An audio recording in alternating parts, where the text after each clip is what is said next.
ইতিমধ্যে আমি সবে গম পাইছো জম্মু আৰু কাশ্মীৰত যি ইসলামিক সন্ত্ৰাসবাদীৰ দ্বাৰা পাকিস্তান আয়োজিত আৰু কাশ্মীৰৰ শ্ৰীপাল সেৰৰ দ্বাৰা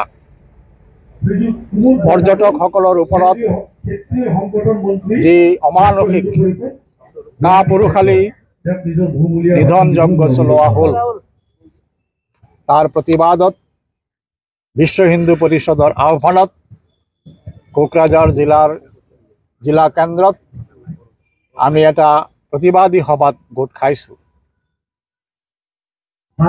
বন্ধুসকল,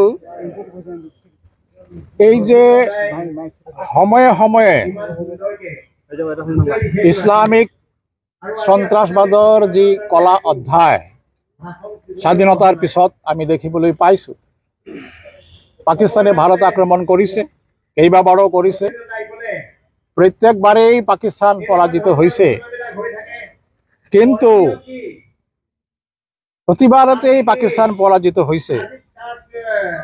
আৰু পৰাজিত হোৱাৰ পিছত তেওঁলোকে কি কৰিছে, চুক্তি কৰিছে নেহৰুৰ লগত, নেহৰু লিয়াকত চুক্তি, ভুট্টোৱে ইন্দিৰাৰ চিমলা চুক্তি কৰি পেলাই তেওঁলোকৰ যে পৰাজয়, সেই পৰাজয়টো তেওঁলোকে বাধা দিবলৈ সক্ষম হৈছে।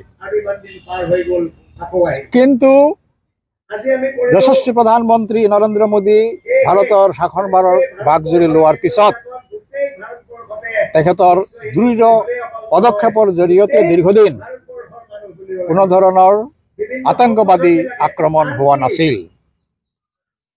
যশস্বী প্ৰধানমন্ত্ৰী নৰেন্দ্ৰ মোদীয়ে তেখেতৰ কৰ্মদক্ষতাৰ জৰিয়তে ভাৰতবৰ্ষৰ যে অৱস্থা, বিশ্বৰ নায়ক হিচাপে তেখেতে পৰিগণিত হৈছে।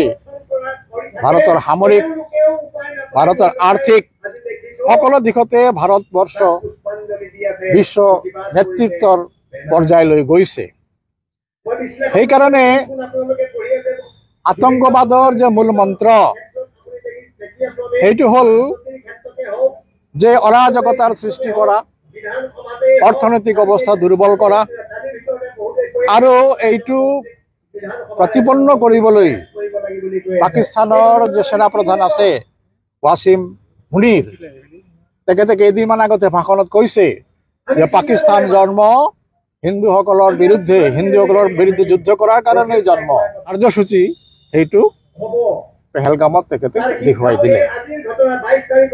তাৰ প্ৰতিবাদত গোটেই বিশ্ব ভাৰতৰ কণ্ঠত কণ্ঠ মিলাইছে, আৰু আমিও বিশ্ব হিন্দু পৰিষদৰ আহ্বানত কোকৰাঝাৰত গোট খাইছো।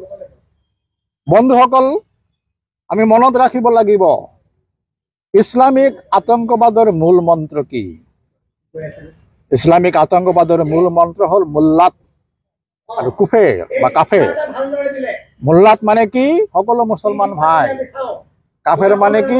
অমুছলিমসকল কাফেৰ, তেওঁলোকৰ শত্ৰু, তেওঁলোকক মাৰিব লাগে, কাটিব লাগে, হত্যা কৰিব লাগে।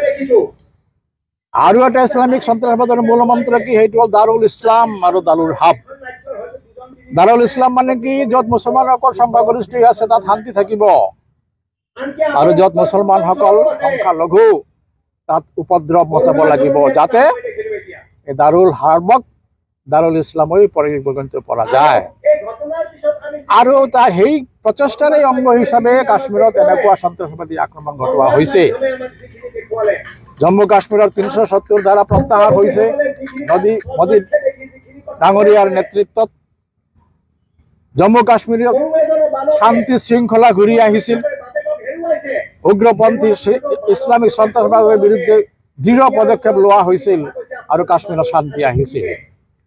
কিন্তু সুপ্ৰিম কোৰ্টে এটা ৰায় দিলে যে অতি সত্বৰ জম্মু কাশ্মীৰত নিৰ্বাচন পাতিব লাগে, আৰু সেই ৰায়ৰ পৰিপ্ৰেক্ষিতত জম্মু কাশ্মীৰত নিৰ্বাচন হ'ল আৰু এটা চৰকাৰৰ তাত গঠিত হ'ল।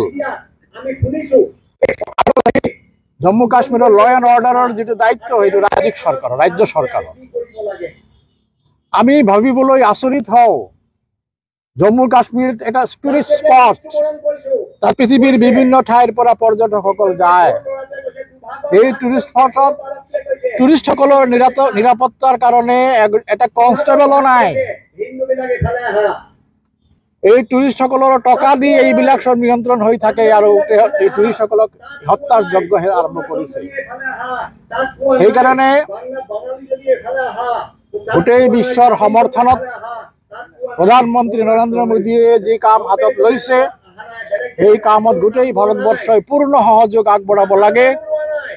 আৰু আমি নিশ্চিত যে এই যে সংগ্ৰাম, এই যে যুদ্ধ, ইসলামিক সন্ত্ৰাসবাদৰ বিৰুদ্ধে যুদ্ধ, পাকিস্তানৰ বিৰুদ্ধে যুদ্ধ নৰেন্দ্ৰ মোদী ডাঙৰীয়াই ঘোষণা কৰিছে, সেইটোৰ এটা সফল পৰিণাম আমি অৱশ্যেই পাম। আৰু আগৰ দৰে আমাৰ যে কাম আধাতে শেষ হৈ গৈছিল সেইটো আৰু নহয়, এনেকুৱা এটা আশা ব্যক্ত কৰি মই মোৰ দুআষাৰ সামৰিম।